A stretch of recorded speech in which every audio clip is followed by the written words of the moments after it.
की कहानी का शीर्षक है ये है ना काम वाली घर वाली लड़कों के लिए एक सीख। आप भी आत्मनिर्भर बनो। कांता जी अपने में ही खुश रहने वाली महिला थी। किसके घर क्या हो रहा है इससे उन्हें कोई लेना देना नहीं था। नए नए पकवान बनाना, स्वेटर बुनना आदि उनका पसंदीदा कार्य थे। उनकी दो बेटियां तथा एक बेटा था। बड़ी बेटी का विवाह हो चुका था और वो अपने परिवार में खुश थी। जब भी उनकी बेटी दामाद आते तो दामाद हमेशा उनकी तारीफ करते और कहते कि सासू माँ आप कितना अच्छा खाना बनाती हैं। और सबसे अच्छी बात उनको यह लगती कि वह अपने काम में ही बिजी रहती है, ना फालतू किसी के घर आना जाना, ना किसी की निंदा चुगली करती। समय बीतने लगा, कांता जी ने बेटे की शादी भी की।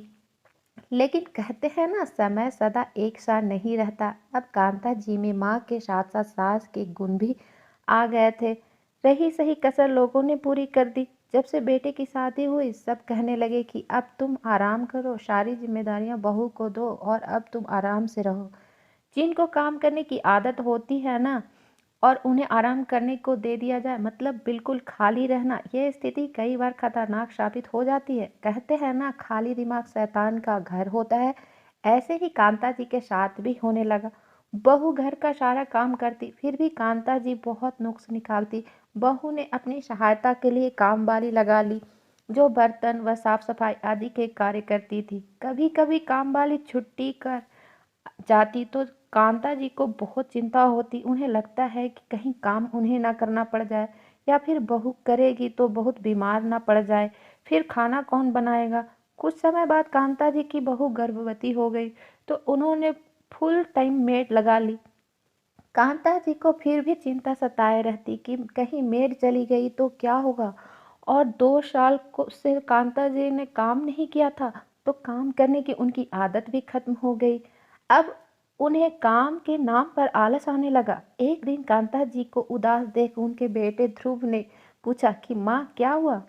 कांता जी बोली, मुझे तो चिंता हो रही है, बहू को 9वां महीना लग गया है। अगर इसी बीच हमारी काम वाली चली गई तो क्या होगा। बच्चा होने पर काम बहुत बढ़ जाएगा और मेरे से तो काम होता नहीं। तो ध्रुव बोला, माँ तुम चिंता क्यों करती हो, वो काम वाली चली गई तो क्या हुआ। फिर अपनी पत्नी शिखा की तरफ इशारा करते हुए बोला, ये काम वाली कभी नहीं जाएगी। उस समय तो सब ने इसे मजाक में ले लिया, लेकिन कुछ समय बाद शिखा को एहसास हो गया कि एक बहू की इज्जत काम वाली से भी कम ही है। काम वाली बीमार होती है तो उसको छुट्टी मिल जाती है, जरा सा सर दर्द हुआ तो उसको चाय मिल जाती है, उसको बहुत अहमियत दी जाती है। जबकि घर की बहू बीमार भी है तो उसे एक कप चाय भी नसीब नहीं होती। और तो और बीमार में भी उसे सारे काम करने हैं, और तब भी सास को लगता है कि नाटक कर रही है। बड़ी अजीब बात है, एक बहू को तो बीमार होने का भी हक नहीं है। यहाँ दोष ऐसे सामाजिक तत्वों का है जो एक माँ को सास बनने पर मजबूर करते हैं। ये एक ऐसा जहर है जो कानों में घोला जाता है। एक माँ को मजबूर किया जाता है सास बनने के लिए। अगर कांता जी के घर में जैसे पहले सब चल रहा था वैसे ही चलता रहता और बहू के आने से थोड़ा बहुत परिवर्तन करना ठीक भी लगता, ना कि बिल्कुल ही सब कुछ बहू को सौंप कर खुद खाली बैठ जाना। पहले के बड़े बुजुर्ग कहते थे, हाथ पैर चलते रहे तो इंसान ठीक रहता है।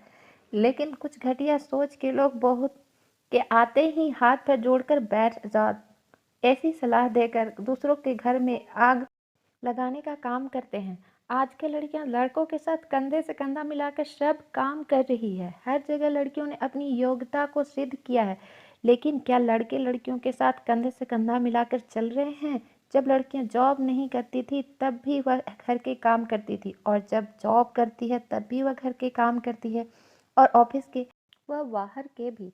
यह बदलाव लड़कियों में तो आ गया लेकिन लड़कों में नहीं आया। लड़के ऑफिस से आते हैं तो उन्हें लगता है कि उन्हें आते ही चाय मिले, उनकी खातिरदारी की जाए, क्योंकि वह दिन भर काम करके आए हैं। लेकिन क्या एक लड़की के बारे में किसी ने ऐसा सोचा।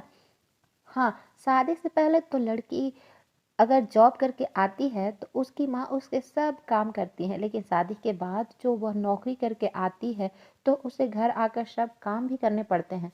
अगर लड़की अपनी इच्छा से नौकरी करती है तो परिवार वालों द्वारा ऐसे जताया जाता है कि वो उसे नौकरी की इजाज़त देकर उस पर एहसान कर रहे हैं।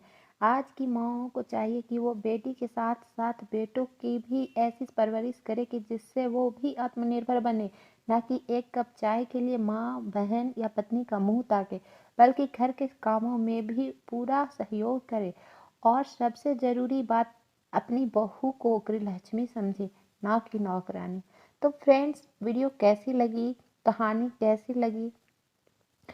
अगर अच्छी लगी तो वीडियो को लाइक करें, शेयर करें, कमेंट करें और चैनल को सब्सक्राइब करें, बेल आइकन प्रेस करें। Thank for